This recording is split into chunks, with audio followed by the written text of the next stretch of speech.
ED એક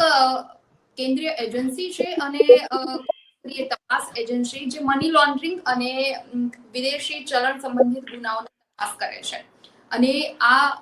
ઈડીની જે કાર્યવાહી છે તે બદનામ સૌથી વધારે રાજકીય ક્ષેત્ર છે, કારણ કે રાજકીય ક્ષેત્રે વારંવાર એવા આરોપ થતા હોય છે કે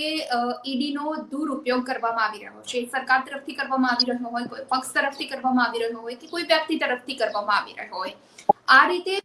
ઈડીના દુરુપયોગની ચર્ચાઓ ભૂતકાળમાં પણ ઘણી બધી વખત થઈ છે. અત્યારે વર્તમાનમાં પણ આ સ્થિતિ ચાલુ છે કે કોઈ જગ્યાએ જ્યારે રેડ પાડવામાં આવે છે ત્યારે કોઈ મની લોન્ડરિંગનો કેસ કે વિદેશી ચલણ સંબંધિત ગુનાઓનો કેસ નથી હોતો અને છતાં પણ ઈડી દ્વારા એન પ્રકારે કોઈ કંપનીઓને કોઈ વ્યક્તિઓને હેરાન કરવામાં આવતા હોય છે, તેની ઊંડાણપૂર્વક તપાસ કરવામાં આવતી હોય છે અને તે સમયે એવા આરોપ લાગતા હોય છે કે ઈડીનો દુરુપયોગ કરી કોઈ વ્યક્તિ, કોઈ કંપની, કોઈ સંસ્થાઓને દબાવવાનો પ્રયાસ કરવામાં આવતો હોય છે.